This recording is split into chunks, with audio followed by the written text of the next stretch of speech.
Welcome into the episode of Patrick Jones Baseball. This week on the podcast, we have Phill Shallenberger. Phill is the head coach at Messiah University, the national runner-up in 2025, made to the Super Regionals this year in 2026. Incredible program, incredible coach too. Phill is phenomenal. I don't even really need to give him much of an introduction because as you listen to the episode, you'll become a fan of his. I mean, he's really good speaker. He just comes off as someone that you can really connect with. And I really like some of the stuff he was saying on just in terms of how he goes about finding players, what they do and how they build their program. And culture is a buzzword, but like how they go about actually building a culture as well too. So I think you're going to enjoy this one with Phill Shallenberger. Phill, we're live on the podcast, man. I really appreciate you coming on. Yeah, no, excited to chat a little bit with you, Patrick, and thanks for the invite. So first off, I saw on your bio, you're assistant coach for the Savannah Bananas. Like, explain to me, do you just go to certain events or how does that work? Oh, so that was something that a while back. So I was a former assistant with them. It was actually kind of right along the times that they started incorporating banana ball into it. They were still a part of the CPL, like a collegiate baseball league. Oh, okay. Ever I was there, but we would play. That's when they started the Party Animals when I was there. And so we would play, it was probably roughly about one banana ball game a week against like the Party Animals when I was there. So man, it was a blast. They're just a great organization. I think like there's aspect, obviously, like baseball purists, they're like, well, this isn't baseball, but I think it's done a lot of really positive things for the game too, and brought some people to the game that may otherwise not have been a part of it. But man, it's just definitely they're great at what they do, and that's having fun in it, creating an environment of entertainment and enjoyment. So it was a blast. I enjoyed every second of it and learned a lot there too, which was great. What was the thing you learned the most?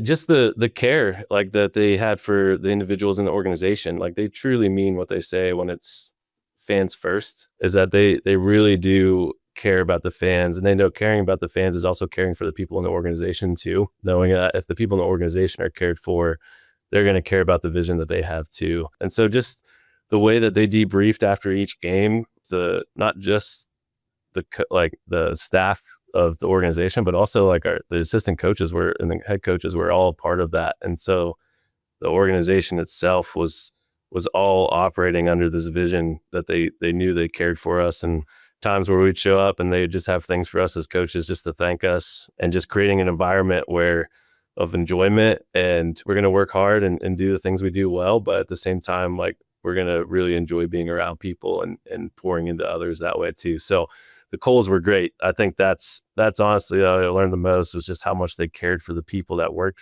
with them. They never put themselves above anybody else, which was really cool to be a part of. That's great to hear. Yeah, we've had Tyler Gillum on the podcast a few times before, and he's awesome. And I've been to one of their, I don't know if you can call it games or whatever, but it was awesome. It was a great experience. Before we started recording, we were talking a little bit about, how you guys have been doing, which is you guys have been doing phenomenal, Messiah.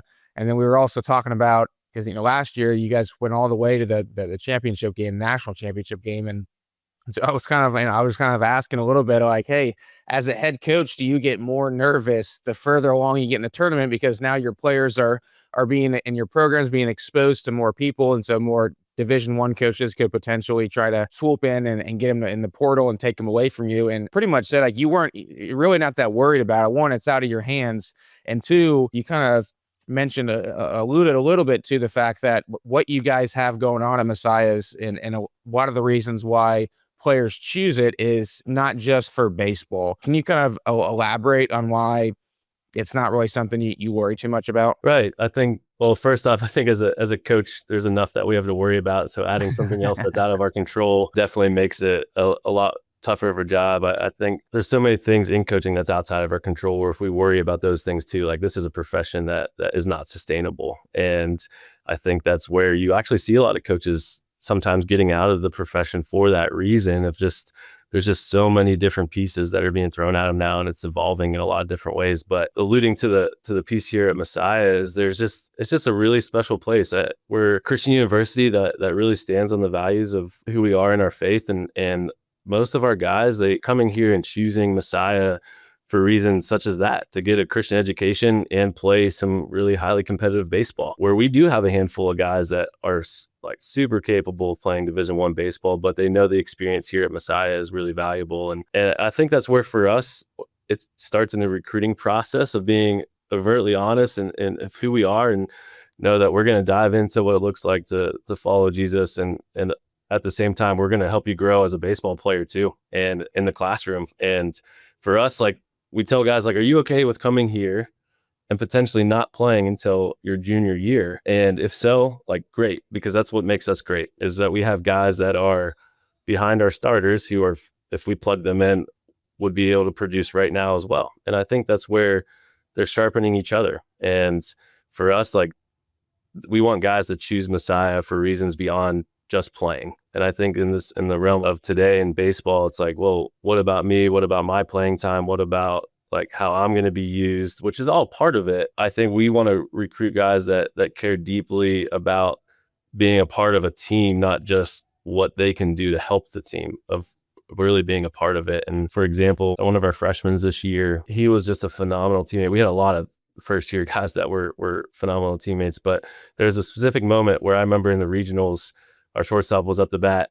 He doesn't smile too often when he's hitting, and he was 0-2. He went down 0-2, was a little frustrated with the call.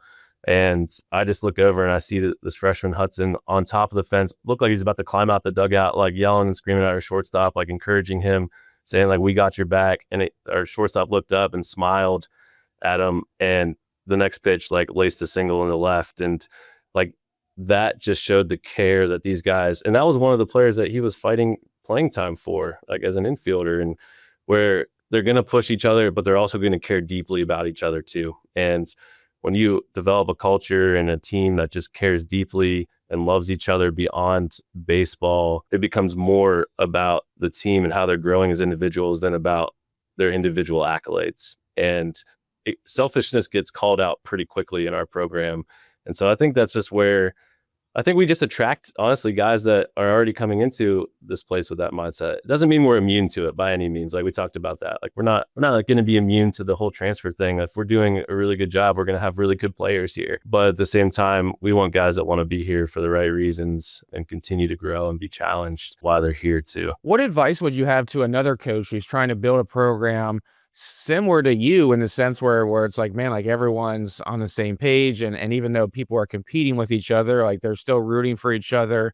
I mean, because that's probably, I would say, the hardest. It's easy to, in one sense, evaluate talent. I mean, anybody can go to a field and, all right, who ran the fastest 60, who's hitting the first, like it's easy to do that. But in terms of like bringing those players in and the right players in, is it a matter of just, hey, once you realize you got someone who's not a good fit, it's removing them immediately so they don't cause havoc on the team? Like what advice would you give to another coach who's trying to replicate, and not to give away your secrets, but replicate what you guys are doing? Yeah, I mean, I don't really think there's probably any secrets. I think a lot of it is just being willing to actually take a step bold enough to commit to those things. And one of them, I mean, first, it has to start before they even get here. Where one of the things that I've also committed to was, we have a couple transfers that come in, but they're all people that are either through mutual connections who like, hey, I really think this guy would be a good fit for you guys. He's looking for a home. Or they reach out to us directly because they're looking at Messiah for specific reasons, even outside of baseball. But I haven't used the transfer portal since I've, outside of my first year when I came in late, just maybe seeing if we could get a few transfers. And that's before I really knew what my philosophy was at the time here. But I haven't used the transfer portal. Like, I haven't logged into that in the last 4 years, just because what we do here is a little bit bigger than just baseball. It's helping guys grow and discipling them through their 4 years. And for us, like, the advice I would give is, it starts before they even get here, of being open and honest about who you are, and not convincing them that, hey, like, if you come here, there's a chance that you're going to play. You could play right away as a freshman. And don't get me wrong, we have freshmen who come in and contribute right away. But that is one thing that I will never tell them, like, hey, I'm going to guarantee that you get X amount of innings, or you're going to get so many at bats, or you're going to be able to come in here and start. For us, I'd rather have a guy that's like willing to come in and isn't afraid of being challenged. It wants to be surrounded by other great players. And so we ask those questions. If you're not okay with not playing until your junior year, don't come here. Doesn't mean they won't play here until their junior year, but it does mean that they're willing to work for it and even wait their turn if it does come to that. Now, we had a lot of freshmen this year contribute. And so I think that's where, for us, like, that's where it starts. It's letting them know, like, hey, like, we're going to dive into growing as a human being, your character, but also attracting people that if they tell us no because they're afraid to compete for 2 to 3 years to get on the field, then they're afraid of being challenged and being pushed by other people around them. And you know as well as I do, like when you're surrounded by great players or great people, you're going to become better. It's just like any organization, business, baseball, like good people make good people better. And that's where I think you start to see the ripple effect or the sustainability of success, is because there's just a lot of really strong personalities who want to compete and get better, but they want to be around people that are going to challenge them too. They don't want to get a spot just because it was handed to them. They want to actually work for it and earn it. And that's the advice that I would say, is just like going after the guys who fit the mold of what you're trying to do. And we're not the only right way to do it. There's other ways to do it well, but it's finding the right guys that fit the mold of who you are, not just the talent that you're looking for. Where if we have a player that's slightly more talented than this guy, but maybe it doesn't fit their character wise, I've always found that this guy is eventually going to pass them anyway. And that's kind of what we're looking for, is the guys that may be going under the radar who, man, if they do this one or two thing, but are great, just a great person, are going to work their butts off, okay with being challenged, like they're going to pass some of these guys in 2 to 3 years. And so I just look at I have 2 sons. My oldest is 7. I was a little bit of a culture shock for me when I was watching his first All-Star games this past week. It was the first time I got to see him play with a group of other really like good players. And my son's probably lower level on this team anyway, but just they were all better because they were all around better players. And I think taking that to a college level, it's the same thing. Like our pitchers are going up against some of the best hitters are going to go up against in our inner squads all year. Our hitters are going up against some of the best pitchers they're going to go up against all year, up until like you get to the final 16, final 8 teams. And so that's where you start to see that. It's like, oh, this is easy. Like, oh, this guy's like a good pitcher, but like I faced these 3 guys who are better on my own team. So that's where the sustainability of the ripple effect comes in. And the advice I always give coaches is just going after the guys that are going to challenge each other, not afraid of that challenge too. And do you think that all starts with, maybe this is a 2-part question. Do you ask every kid before they commit, or that you're evaluating recruiting process, hey, are you okay with not playing until your junior year? Do you ask every kid that? And then is that a question that, because I've never even thought of that. I mean, I've never coached in college, but I would have gone the other way, where it'd be like, yeah, you can come in here and probably play as a freshman. You know, you'll have the chance to compete. Whereas you're kind of doing the opposite. Was that something that you came up with? And then do you ask that of every kid? Yeah, I think in terms of me coming up for it, I don't think I definitely wasn't the first person to come up with that. But I will say, like for us, that's where, as I was kind of thinking about, if we want to bring the right people in, we can't be afraid of losing guys early on that tell us no because of that question. In fact, that's where it actually wasn't until we had 1 or 2 guys like transition out of here because they were like, oh, like I'm behind 2 other guys, and weren't willing to work for it to get to that point. And we're like, I think I'm just going to go somewhere else. Where if we're doing what we want to do and pouring into guys for 4 years while they're here, then we want guys, like we have to be open and honest with them ahead of time. And I think sometimes, like even I did this too, like we sugarcoat things, and when they get here, they're going to figure it out anyway. So why be dishonest in the front end when they're just going to figure it out and then probably leave anyway? Where I'd rather tell them no, have them tell us no before they get here because of those reasons, and be like, okay, they're not the right fit. And I think for us, like that's where I've started to just really be like, hey, if they're not a great fit for us, then we're not going to go after them. And we have a lot of guys and players that are attracted to Messiah for the right reasons, that I would rather have a guy that wants to be here for that reasons. And so we do ask every like recruit that comes in and sits in my office for a recruiting meeting, like, hey, are you okay with not playing until your junior year? And we say, like, look, we've had freshmen contribute every year. You're going to have a chance to compete for it, but I'm just letting you know it's going to be really hard. The better we get as a program, the harder it is to be able to get on the field consistently. And a lot of that comes from like, there's guys that are waiting and working hard right now that are already here. Just because there's 3 seniors that are graduating doesn't mean there's not 3 guys right behind them ready to take their spots when they leave, and vice versa. And we even had a sophomore beat out a senior starter this year. So they will compete for it. They have the opportunities to, but we want to attract the guys that are excited about being around that. So we do ask every recruit that. And I just can't, like, I've started to become not afraid of losing guys because of that question. And if they tell us no, most likely it's the right decision anyway. For Yeah, what it's best for both parties. Yeah, yeah. exactly. Yeah, that's good stuff. I appreciate you sharing that. Yeah, that's interesting to think about.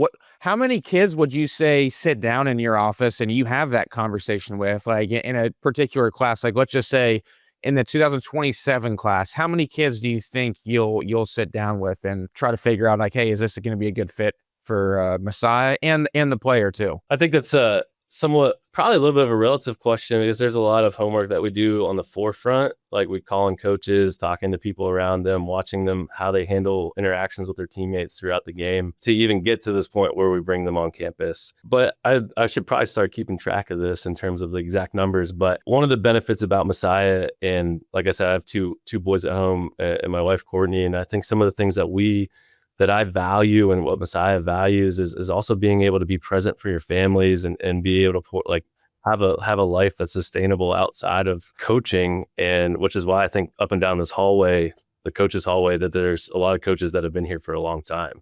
And for us, that's one of the benefits about Messiah is we don't feel like we have to cast this huge net of 100 plus recruits, where we can kind of narrow down to like 20, like 25 like recruits a class who are all really good, and some are still going to tell us no, but we know they're the right fits for what Messiah is and being a faith-based school, where we can start to weed that out pretty quickly. Where more often than not, we have people tell us no before we tell them no, like if we're recruiting them. And so that's the benefit of being here, is where like being at other schools, it felt like you had to cast like 150, like a net of 150 like phone calls to dwindle it down to 15.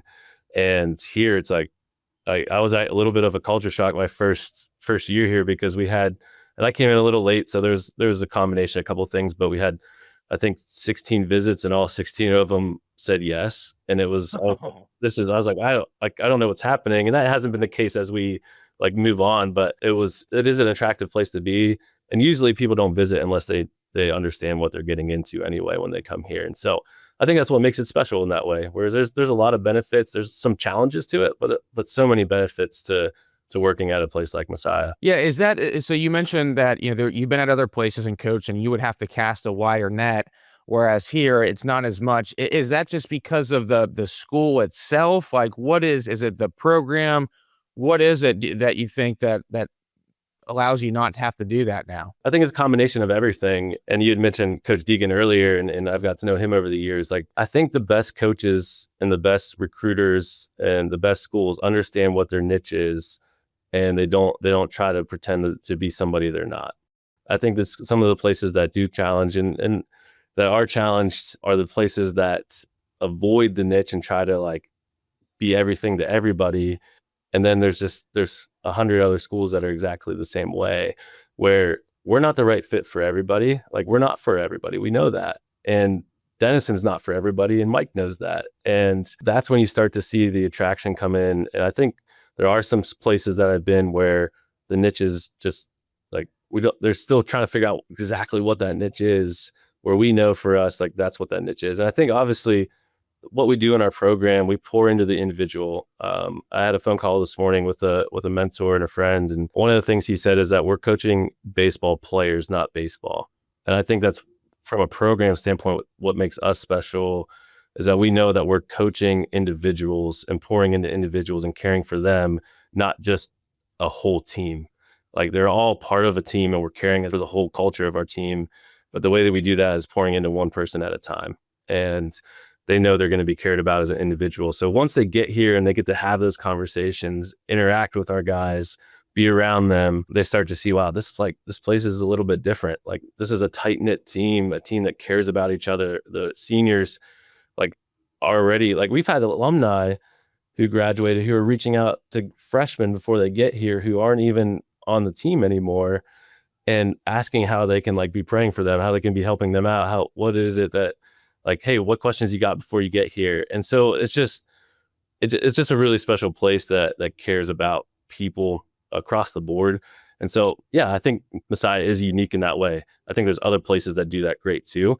But I think the places that do the best are the ones that understand what their niche is, and they're all in on that. Yeah, and a reminder for everybody who's listening or watching this right now is, Messiah, we're not talking about just a random, like, they were national runner-up last year, Division III, and had a really great season again this year too. So it's just like you're getting advice from, one of the top in the country when it comes to building a program and what to look for as a high school player throughout the recruiting process too.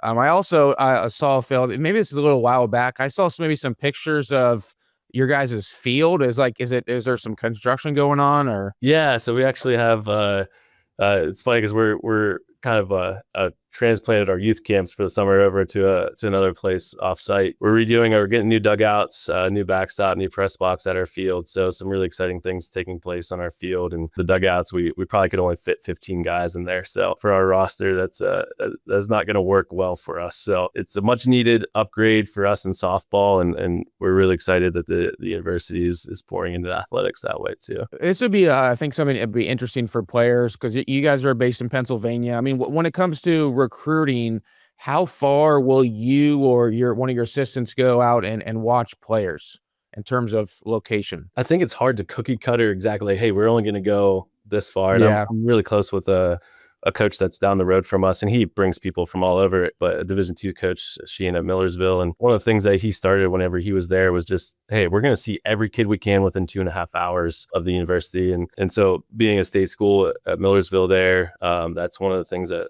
like, he understands his niche from a local standpoint. For us, we would go somewhere if we know that there's somebody that is a good fit for who we are. And I think that's where, like, some of my closest friends are coaching at other places, and they'll sit at some of these tournaments for 12 hours out of a day to try to find one or two kids, where I'll go to that same tournament, but I'll show up like at 1 to watch one game and then head out. And I think that was one of the things that I'm pretty sure my wife would have not let me continue to do this profession if I wasn't willing to, like, make some sacrifices for our family too. And I think that's what, for us, I'll go places that there is a good fit. Like, I have a relationship with Coach Bonilla, he's over at Capistrano Valley Christian over in California. And I've actually gone out there a couple of times, and we've had a couple guys come visit from there. And we have a player coming in from IMG Academy next year in Florida. And so we'll go places, but it's a little more strategic in terms of, and we do find guys at places randomly that,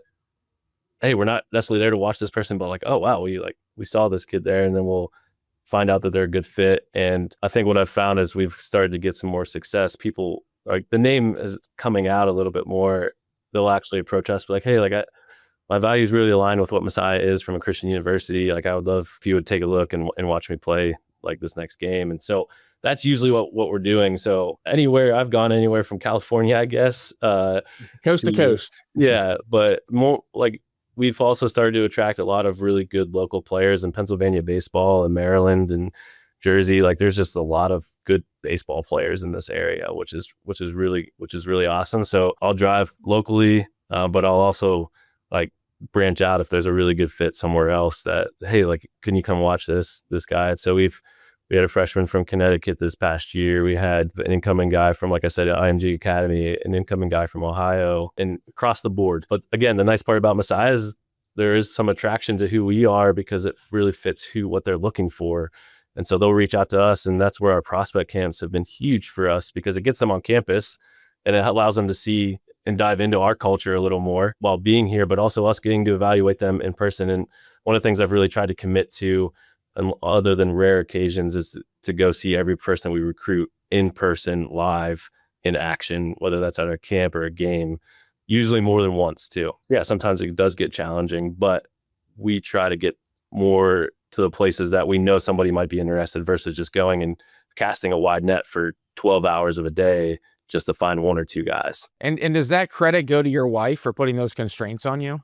I think so, probably. And does that make you better though? Actually, because I think constraints in general can create creativity. And, like, I mean, I'm just kind of throwing it out there. I guess there's something to that. I think in a world that defines, like, grind and success, and, like, it's just like, oh, grind, like, out on the recruiting trail every day for the last 40 days. And there's actually a turning point in my life where I realized, like, what am I chasing? Like at some point when you reach the top, like, what else is there? And there's always a point in your life where if you're finding fulfillment from the things here, what we're trying to accomplish as a team, like it's always going to leave us empty because we're just going to start talking about what's next. Like what's next year? I actually caught myself after we lost in the supers this year. If you would have told me 3 years ago that we would have made it to back-to-back super regionals, I'd have been like ecstatic, right? Well, last year we made it to the national championship game, ran into the juggernaut Wisconsin Whitewater, got our doors blown off. Like, I'm not sure there was any team in the country beating them at that point. And then this last year, lost in a super regional, it was like, all right, what do we need to do better to make sure we get past this point next year? And I caught myself of being like, well, what am I chasing? And I think we're allowed to enjoy the moments that are given to us by God through those things too. Like being able to sit and just be grateful for like how far we got this team after losing a really core group of leaders and players. And so I think that's where for us, like, yeah, I think my wife definitely has a part of that. I like in some ways, like just the Lord putting on my heart of like, this is bigger than just baseball and it has to align with our family. Like we see this as a ministry more than just a baseball like coach. And my wife has to be on board with this. Like we have guys over to our house for dinner and she's on board with that. And basically our two sons they have 40 plus older brothers who love them and pour into them. We laugh because our oldest son like emulates our center fielder and everything he does on the baseball field. It looks exactly like him as a 7-year-old. So it's more of an alignment. I think there's people talk about work-life balance. I think there needs to be just an alignment between what you do in your life. Like it's not separate. It's not two separate parts of your life. And so to do this profession, you have to have a sense of alignment. But yeah, my wife, Courtney, probably should get a lot of credit for that. But also I think and it wasn't in a demanding way. It was just, hey, if we're going to do this, we have to make sure that our family still is important and that they're going to be a part of it. And yes, there are sacrifices on both ends. And my wife is a saint. She like traveled with the boys like by herself a lot of times to these places like the regionals in Shenandoah or to the supers in Baldwin or to the World Series, and just chasing a 7-year-old and 5-year-old all day while I'm coaching is definitely really challenging. But I think that's where the alignment comes in. Like it's more than just players, it's the families of the players too. And they've basically taken our family under their wing too and poured into them as 40 other sets of parents. So it's just a special culture in that way of families and players. Yeah, it's just a great place to be in terms of that from the culture standpoint. I appreciate you sharing all that. It's really good stuff. From a recruiting standpoint, we've talked about players and some of the questions you're looking for. Any advice for parents? Is there red flags? Is it true that, hey, you may not offer a kid based upon their parents or how overboard they are, so you don't have to deal with them when they get to school? Just maybe looking for some guidance or advice on the parents who are out there listening and they don't want to hurt their kids' chances by doing anything. Right. Yeah, I've definitely I mean I've had it happen. Like I've said no to a player because it was like, man, I don't think we can, like, we want to be protective of our culture, and that includes our families too. And don't get me wrong, we are not perfect by any means. Like we are far from perfect. I miss on guys. I'm not always great at my job, but also too, like we want to protect like the experience for everybody, and that includes the families. And I think that's what's really special hearing from parents after games is like the seniors that graduated last year or the year before that, the parents are the ones like, man, like I'm just going to really miss being around this group of parents like every day and traveling for games. And so, yes, for sure. Like we definitely say no. And I think, and I'm speaking to this as a parent now, not as a coach. It is really hard not to say something like on behalf of your kid because you just love them so much and you care about them and you want to help them. But sometimes the worst thing we can do as parents is to like step in or overstep in moments where they need to be able to work through things on their own too. And so when I sit in my office, for example, one of our 27 commits that just committed, their parents were in here, like was sharing some of the things, his thoughts and answering his questions. And he actually looked to his parents and like, hey, do you guys have anything? They're like, this is your visit. Like, this is your opportunity to convey what you're looking for, but also any questions that you have. Like, so that's when I knew I was like, all right, this is a family that we want. Like they understand that this is about growing and not being perfect, but it's about, hey, we're kind of like, you're spreading your wings a little bit, if you want to say it that way. Where I think for parents, And for me, I'm still learning what this looks like. I talked to a couple people. I was like, nobody told me how hard this was to not coach my son and let him be coached by other coaches. I think that's just where, for parents, let them be coached, let them like go through struggles, let them be challenged, and help guide them, give them guardrails, but like help push them into ownership of their own recruiting process. And you can give them guidance, but you don't want to overstep. And like when I get emails from parents about recruits, that's when that's a red flag to me. And you can help your son by, hey, you need to send this email versus, oh, let me send this for you. And so I think those are some of the pieces that I've kind of picked up on over the course of the time since I've been here, and pray that I'm not that parent as I get to that point where I'm the one sending emails for my kids, which hopefully I don't think we'll have that. But yeah, I would say just like push your son into taking ownership of his own recruiting process. Yeah, I think that's a big issue even on Twitter too. I see where there's parents who run their kids' social media accounts, and I think maybe it's because I spend too much time on Twitter, but you can pick up on certain things and then you just you get to figure it out over time. Going back to your son who's 7 playing baseball now, and he's just starting out, but it seems like you've had other people who have coached him, and is the worry that when you see someone else coach him, maybe they tell him something that is technically wrong? Like technically from a baseball standpoint, maybe I'm sure it's just a parent trying to help. They're not trying to do anything. Are you just trying to refrain from jumping in because you're like, your mind goes to, this is going to mess him up, he's never going to be the same type of a thing? Or like, what's the mindset? And like, what do you tell yourself to kind of just stay even keeled and not jump in? Yeah. Well, I have to remind myself that my son is 7 and he's not going to be behind physically because of one thing a coach told him. I think one of the things I try to constantly remind myself, especially at this level, all of these coaches are volunteering their time. They are giving their time and energy and honestly money too when they're traveling or getting things for the team that they need. That who am I to be critical of what they're doing? But I also think it's more valuable for my son right now to learn how to be coached than it is what he is being coached.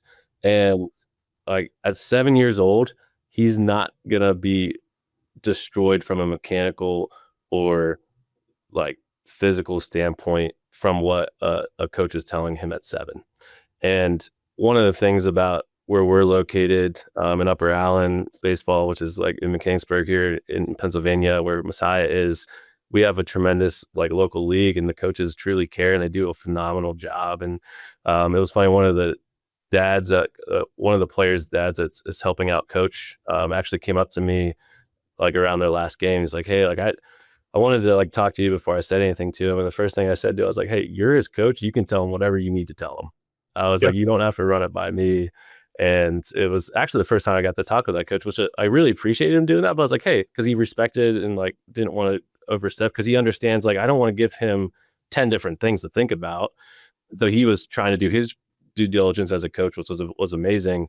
And I was just like, hey, you're his coach. Like you coach him. Like I want him to be coached. I want him to like be pushed and challenged by his coaches and cared for and loved. And you guys do that. Like you guys do that. You guys do a great job. And so it's become easier the more I get to see him like learn how to be coached by other people. And it actually excites me to not. And it is hard, right? Like there's things where I'm like, man, I want to step in here. Oh, you should do this. And like I actually find my heart rate getting ramped up a little bit more for his game sometimes than my own. But I think that's just where like I think as a parent, I didn't know it was going to be this hard, but if you can allow your son to be coached and learn how to be coached and navigate like, hey, this coach is telling me this. Now at 7, this is a hard thing to process, but is this truly what I need to do? And if not, let me have a conversation with that coach to talk through that with them versus me as a parent be like, hey, that's not right. Don't listen to them, because then they're not going to listen to them about anything else that's good that they're saying. So we want to be able to create an environment where they're talking with their coaches about that versus, hey, that's wrong. Don't listen to them. Like I want them to respect and listen to their coaches. So if I'm telling them don't do that after their coach said that, then how is that teaching them how to be coached well? And so there's a lot of nuances to that. And as a coach, it's definitely difficult at times. But yeah, that's where I've just had to remind myself of just the gratitude I have for these volunteer coaches that are giving a lot of their time for my son. Do you encourage your son to practice more? Do you make it so it's like, hey, if he comes to me and wants it, then we'll do it? Like, how do you go about that dynamic of, all right, your son wants to play baseball. He's 7. Okay, right. He's 7. So I'm sure there's times he wants to do stuff he doesn't want to do. How do you navigate the, hey, you need to go practice versus just kind of letting him just figure out what he wants to do Right. at Yeah. times? Yeah. Well, I'll start here. I have never played an ounce of soccer in my life. And I've seen my son, and it's just from recess because he actually hasn't played organized soccer yet. But I watch him play soccer with his friends, and I'm like, man, you're really good at soccer for never doing much with it.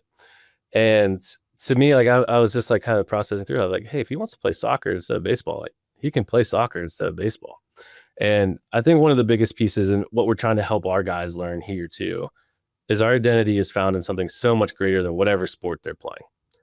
And my job as a parent is to help them find their identity in who they are in Jesus, not who they are as a baseball player, not who they are as a soccer player, or not who they are because they struck out twice today or they won today or lost today. It is understanding that they get to be a 7-year-old and enjoy and find joy in playing a game that was created to find joy in the play. Not like they call it play baseball because they're playing, not working towards baseball. And so, yeah, to your point, like you're spot on. Like, so my son the other day came to me, he's like, hey, can we go down to the cage and hit? Like we live pretty close to Messiah. So we're like, yeah, let's go hit. And so we went down and we hit. And then when he got bored of it, we stopped. And I watched him, and we were at a friend's house yesterday with one of his teammates, and we were just all hanging out. And him and his teammate were literally playing wiffle ball 1v1 for like 2 hours. And they were just loving it, playing. We didn't step in. They worked through their own arguments about it's safe. And it's letting them just go about what are the things that bring them joy and what are the things that they love doing. And if they're creating that for themselves, it's going to be more sustainable once they get here. And if they want to even get here, right? Like he might go in that like theater for all I know. Like I don't know what he's going to do. And so I think that's where, for me, and like we're at Messiah's campus right now in my office. There's little Falcons basketball camp going on. He's playing basketball right now. And so the thing for us is like I've seen the players that actually come into Messiah are usually the players that aren't burnt out because they didn't just focus on baseball. They played other sports throughout their life. Now, some of them, when they get to high school, they're like, well, I'm not actually really good at basketball, so I'm just going to play baseball now because that's what I find most enjoyment in, not because I need to be the best at it. And like, for example, we have arguably he was a first team All-American and arguably like one of the top 3 players in the country. Our center fielder was second in home runs this year with 20, hit over 400, 30 stolen bases. Like he's going to play in the draft league this summer, like has a shot to get signed afterwards. And he played 3 sports in high school and gets here and just took off. And that's because he knows how to use his body well, but 2, he wasn't burnt out. He wasn't burnt out from it, and he found joy in doing it. So yeah, I'm still learning what it looks like to be a dad. Like this is like, I have 2 kids, but like my oldest is 7. So I'm navigating this all and learning all of this as we go too. So that I don't know if there's I don't have exact science to it all yet, but those are the things where I remind myself of, well, what are the things that what baggage are our guys coming to college with? How can I help my son work through that now, or when he's 12 or when he's 14 versus when he's 18 to 20? And like maybe there's not a coach that's caring for him the way that some of the other like great coaches do. And so helping them learn those things, I almost work backwards of why do our guys struggle with this? How can I help our son like process through that now? That's really smart. Yeah, reverse engineering it. That's a really smart way of thinking about it. Phill, this has been a ton of fun, man. And I don't know if anyone's ever told you this before, but you're a fantastic speaker. I mean, you very few filler words. I don't know if you've gotten training on that, but really impressive. I've done over 400 of these. So really, really impressive on the speaking side, but appreciate it. We'll definitely have to have you back on, especially as your son gets older, and maybe you can come on and share, lessons learned and things like that. But I think that was great advice, honestly, for other people listening. So appreciate you, man. I appreciate you coming on. No, absolutely. I appreciate you having me, Patrick. And I did get a chance to teach a public speaking class, so I learned a lot. Okay, so I was right. Okay, Yeah. okay. My dad's actually a pastor, so he speaks publicly a lot too. So There's a lot of I don't feel as bad about myself now. Okay, all right. yeah. But no, thanks for having me on. This is great. I really enjoy talking about what we have here at Messiah and what the Lord's blessed us with, because it is a special place, and I'm grateful to be here.